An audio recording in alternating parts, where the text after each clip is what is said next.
बहुत समय पहले की बात है। एक जादुई जंगल के बीचों बीच एक छोटा सा राज्य था, ल्यूमिना। वहां के राजा और रानी बहुत अच्छे थे, लेकिन बहुत उदास रहते थे, क्योंकि उनके पास कोई संतान नहीं थी। रानी हर दिन भगवान से प्रार्थना करती, मुझे एक प्यारी सी बेटी दे दो। और फिर एक रात चांदनी में आकाश से एक तारा टूटा।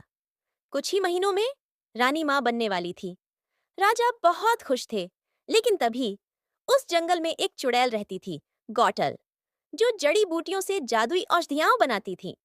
रानी ने उसकी सुनहरी पत्तियों वाली सब्जी रेन पुंजेल खा ली, जो गौटल की बगीचे में उगती थी। गौटल बहुत गुस्से में महल पहुंची और बोली, तुमने मेरी जादुई सब्जी चुराई है। बदले में जो बच्ची पैदा होगी वो मेरी होगी।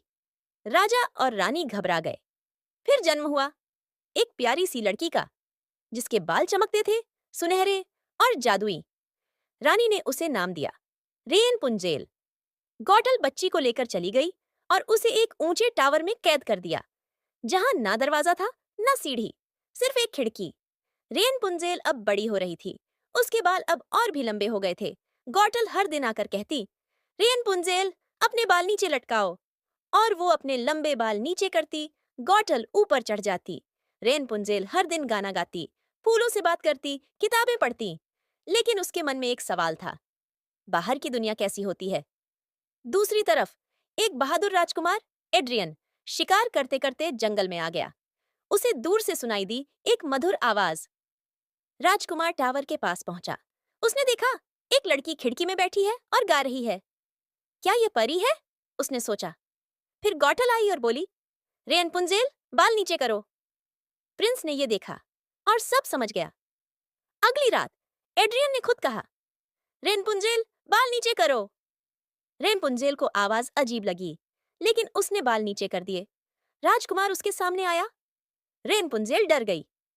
तुम कौन हो? एड्रियन मुस्कुराया। मैं तुम्हें गाते हुए सुनता था। मैं तुम्हारा दोस्त बनना चाहता हूँ। धीरे धीरे दोनों में मित्रता हो गई।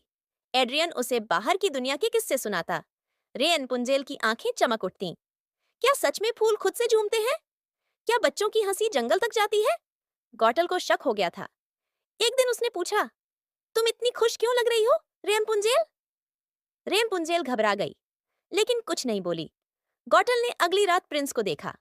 वो गुस्से से चिल्लाई, धोखेबाज, तू रेनपुंजेल को नहीं ले जा सकता। उसने प्रिंस को अंधा कर दिया। एड्रियन जंगल में गिर गया। रेनपुंजेल जोर जोर से रोने लगी। नहीं, मैंने उसे खो दिया। गौटल ने उसके बाल काट दिए और रेनपुंजेल को दूर रेगिस्तान में छोड़ दिया। रेनपुंजेल हर रोज एक ही गीत गाती, कभी वो दिन आएगा जब फिर से हम मिलेंगे। एड्रियन अब अंधा था, लेकिन एक दिन उसने सुनी रेनपुंजेल की आवाज। वो उसी दिशा में भागा। रेनपुंजेल, रेनपुंजेल। रेनपुंजेल दौड़कर उससे लिपट गई। उसके आंसू प्रिंस की आंखों पर गिरे और तभी एक जादू हुआ। एड्रियन की आंखें ठीक हो गईं। दोनों गले मिले और साथ साथ राजा और रानी के पास गए। राजा रानी ने रेनपुंजेल को देखते ही पहचान लिया। मेरी बेटी। बड़ी धूमधाम से राजकुमार एड्रियन और राजकुमारी रेपुंजेल की शादी हुई। सारा राज्य खुश था। रेपुंजेल ने अपने बाल दोबारा बढ़ाए। अब वो जादू नहीं, प्यार का प्रतीक थे। और इस तरह रेपुंजेल की जादुई कहानी न सिर्फ एक परी कथा थी, बल्कि एक सच्चाई थी कि प्यार, विश्वास और उम्मीद सबसे बड़ा जादू होता है। अगर आपको ये कहानी पसंद आई हो, तो अगली बार फिर मिलते हैं एक नई कहानी के साथ। शुभ रात्रि बच्चों। और हाँ प्यारे बच्चों, अगर मजा आया हो तो इस वीडियो को लाइक करें, दोस्तों के साथ जरूर शेयर करें और चैनल को सब्सक्राइब करें, ताकि हर रात एक नई जादुई कहानी आप तक पहुंचे। Good night.